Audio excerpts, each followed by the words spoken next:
El sol se estaba poniendo, en su lento crepúsculo, enrojeciendo las vastas extensiones del cielo hacia el oeste e interminables campos de trigo en tono dorados y ámbar mientras se agitan suavemente por la brisa en la noche.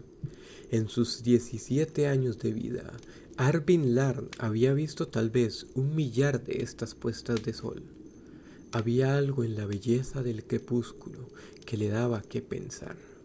Olvidándose de sus tareas por un momento, por primera vez desde su infancia, simplemente se levantó y miró la puesta del sol.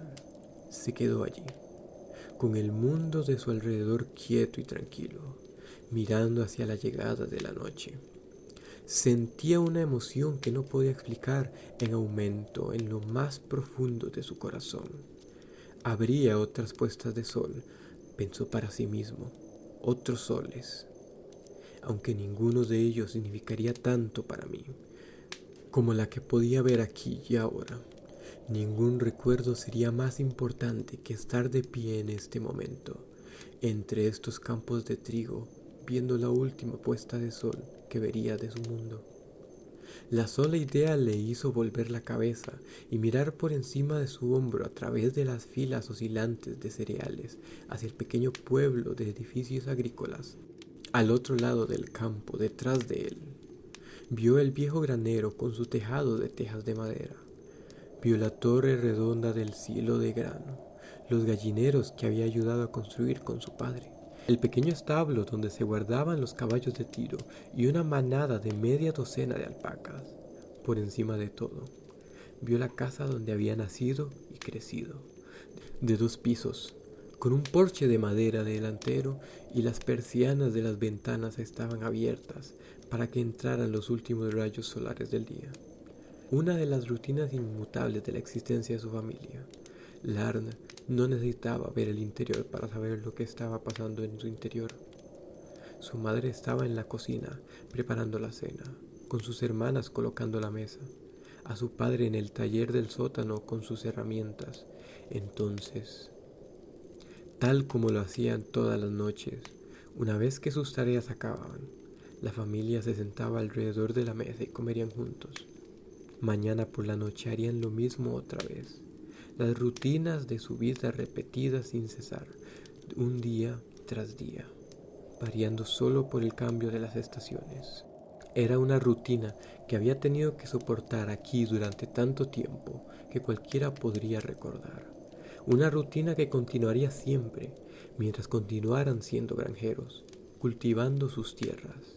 Aunque, mañana por la noche al menos, habría una diferencia pequeña. Mañana por la noche no estaré aquí para ver la puesta del sol. Suspirando, Larn volvió a su trabajo, dando vuelta una vez más a la tarea de tratar de reparar la antigua bomba de riego oxidada. Antes de que la puesta del sol lo distrajera, le había quitado el panel de acceso externo para revelar el funcionamiento interno del motor de la bomba. Ahora, con la tenue luz del crepúsculo, le quitó el motor de arranque quemado y lo reemplazó por uno nuevo, consciente de recitar una oración al espíritu de la máquina mientras apretaba y comprobaba las conexiones. Entonces, con todo en orden y aparentemente reparado, se acercó a la gran palanca y la zarandeó lentamente hacia arriba y hacia abajo, una docena de veces para cebar la bomba antes de pulsar el botón que arrancaba el motor. De repente, la bomba se estremeció al cobrar vida. El motor estaba gimiendo mientras se esforzaba por extraer agua de los acuíferos situados en las profundidades de la tierra. Por un momento, Larn se felicitó a sí mismo por un trabajo bien hecho, hasta que salieron las primeras gotas de agua fangosa del orificio de la bomba para salpicar la tierra seca de la acequia de irrigación, y el motor tosió y se apagó. Decepcionado, Larn presiona el botón de encendido. Esta vez, sin embargo, el motor se quedó secamente en silencio. Inclinándose hacia adelante, cuidadosamente inspeccionó el mecanismo una vez más. Comprobó las conexiones en busca de oxidación, asegurándose de que la bomba estuviera bien lubricada y limpia de arena. Buscó cables rotos o componentes desgastados. Todas las cosas que el acólito del dios máquina de Ferrusville les había enseñado la última vez que les arregló la bomba. Frustrado, Larn no encontró la causa de la avería. Según sus conocimientos y experiencias, la bomba debería estar funcionando. Finalmente, a regañadientes reconoció la derrota. Larn levantó el panel de acceso y le atornilló una vez más. Se sentía mal por el fracaso de arreglar la bomba. Quedaba 3 semanas para la cosecha y era importante que el sistema de riego de la granja estuviera en perfecto estado de funcionamiento. Por supuesto, había sido una buena temporada de lluvias y el trigo crecía bien, pero la vida de un agricultor no podía depender de las temporadas de lluvia. Sin el sistema de riego como apoyo, un par de semanas secas podría significar la diferencia entre buena cosecha o pasar un año completo con escasez de comida. Pero al final sabía que había hecho todo lo que podía. Tendrían que llamar otra vez al acólito del dios máquina, allí de pie, mirando a la bomba después de haber colocado el panel en su lugar. Larn pensó, que le gustase o no, mañana se iría de la granja posiblemente para siempre, diciendo adiós a la única tierra y vida que había conocido. Ahora comprendía por qué necesitaba arreglar la bomba como un último servicio para los que dejaba atrás. Necesitaba hacer algo como un acto de penitencia por abandonar a su familia y conocidos. Esta mañana, cuando su padre le había pedido que mirase la bomba, por si podía arreglarla, parecía la oportunidad perfecta para hacer un último servicio a su familia. Ahora, sin embargo, los espíritus obstinados de la bomba y su falta de conocimiento habían conspirado en contra de él. No importaba lo que se había esforzado, la bomba estaba averiada más allá de sus habilidades para repararla, y su último acto de servicio se marcharía sin cumplirse. Larn recogió sus herramientas y se dispuso a acudir a la casa familiar. Solo hizo una pausa para observar por última vez la puesta del sol. El sol ya casi había desaparecido por debajo del horizonte, mientras que el cielo alrededor de él se había vuelto de un rojo más profundo. Pero lo que le llamó la atención no era el sol o el cielo, sino los campos debajo de ellos. Si hace poco estaban en espléndidos tonos dorados y ámbar, ahora el color de los campos se había vuelto más uniforme, cambiando a un inquietante rojo oscuro, como el color de la sangre. Al mismo tiempo, el viento de la tarde aumentó de manera casi imperceptible, haciendo que para los ojos de Larn los campos de cereales parecieran un vasto mar agitado, lo que su mente pudo interpretar como un mar furioso de sangre. El solo pensamiento lo hizo temblar un poco. No podía haber un peor presagio para su partida inmediata. Por el momento, Larn cogió sus herramientas y se alejó. El sol casi se había puesto. Dejando atrás el granero de camino hacia la casa familiar, el resplandor amarillo de la lámpara apenas era visible a través de los listones de las persianas de madera ahora cerradas. Al pisar el porche, Larn abrió la puerta y entró, quitándose cuidadosamente las botas en el umbral para no dejar manchas de barro en el pasillo. Luego, dejando las botas en un cesto al lado de la puerta, se dirigió por el pasillo hacia la cocina. Inconscientemente hizo la señal del águila con los dedos al pasar por delante de la puerta abierta de la sala, donde estaba la imagen devocional del emperador colgando sobre la chimenea.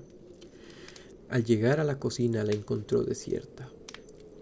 El olor a humo de leña y los deliciosos aromas de su comida favorita aumentó al acercarse a las cacerolas hirviendo a fuego lento en el fogón de la cocina. Xorcompasado, guiso de alpaca con frijoles y pastel de manzana. En conjunto, los platos de su última cena en casa. De pronto se le ocurrió que en el futuro el aroma de estos platos estarían relacionados con un pensamiento de tristeza, ya que le recordarían a su familia. Más adelante, la mesa de la cocina ya estaba lista con platos y cubiertos para la cena. Al pasar junto a la mesa hacia el fregadero, recordó que hace 2 noches, después de realizar sus tareas en el campo, se encontró a sus padres sentados en la cocina esperándole, con un documento en las manos, con un sobre encima de la mesa. Ambos habían llorado, con los ojos rojos y tristes, y le miraron con un tenso silencio. No había tenido necesidad de preguntarles por la razón de sus lágrimas. Sus expresiones y el águila imperial en la superficie del sobre lo habían dicho todo. Ahora, mientras se movía al fregadero para lavarse las manos, Larn vio el sobre doblado por la mitad en la parte superior de uno de los armarios de la cocina. Olvidándose de sus intenciones originales, caminó hacia el armario. Entonces cogió el sobre y lo abrió. Se encontró una vez más leyendo el documento interior del sobre. Debajo del signo del águila y la cabecera oficial: a los ciudadanos de Yumal IV, en conformidad con la ley imperial y los poderes que le han sido otorgados, se comunica que el gobernador ha decretado la creación de 2 nuevos regimientos de la Guardia Imperial, constituidos por los ciudadanos de Yumal IV. Además, ordena a los reclutados para estos regimientos de nueva creación que se presenten en los centros de reclutamiento con rapidez, para comenzar su entrenamiento sin demora, y ocupar su lugar entre los ejércitos del emperador, para proteger a la humanidad de sus enemigos. El resto era su nombre, dirección, fecha de nacimiento, número de identificación y el centro de reclutamiento más cercano de su casa. Y la fecha y hora en la que se esperaba que se incorporase a las filas.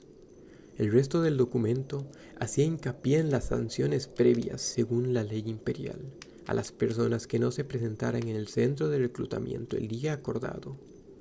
Larn no necesita leer esta parte del documento. En los últimos días se había leído este documento tantas veces que se lo sabía de memoria. Sin embargo, a pesar de eso, continuó leyendo las palabras escritas en el documento que tenía delante. Las sanciones eran muy severas para los desertores. Arvin era la voz de su madre que estaba detrás de él. Olvidándose de la lectura del documento, se sobresaltó. «No te he oído entrar», dijo su madre. Larn se dio la vuelta y vio a su madre de pie a su lado, con un frasco de semillas de Quedin en su mano, y en sus ojos vio lágrimas recientes. «Acabo de llegar, madre», dijo él, sintiéndose vagamente avergonzado cuando dejó el pergamino donde lo había encontrado. «Terminé mis tareas y pensé que debería lavarme las manos antes de comer». Por un momento, su madre se quedó en silencio mirándolo fijamente, en un incómodo silencio. Larn fue consciente de lo difícil que era para su madre decir algo, ahora que sabía que mañana se marcharía para siempre, y esta sería, presumiblemente, la última cena. Lo que le dijera serían sus últimas palabras, por lo que incluso en la más simple de las conversaciones existía la amenaza de que una sola palabra mal escogida pudiera liberar el dolor que se contenía en su interior. «¿Te quitaste las botas antes de entrar?», dijo al fin buscando la rutina, para que no saliera el dolor. «Sí, mamá, las dejé en la cesta del pasillo». «Bien», dijo su madre, «es mejor que las limpies esta noche, a fin de estar preparado para mañana». En ese momento acaba de decir una palabra mal escogida, y su madre hizo una pausa. Su voz estaba al borde del llanto. Sus dientes mordieron su labio inferior y sus párpados se cerraron por el dolor. Entonces se recompuso y volvió a hablar. «Pero de todos modos puedes hacerlo más tarde, cuando te vayas a dormir», dijo lo más serena que pudo. «Ahora es mejor que vayas al sótano. Tu padre está allí abajo y me dijo que fueras cuando regresaras de los campos».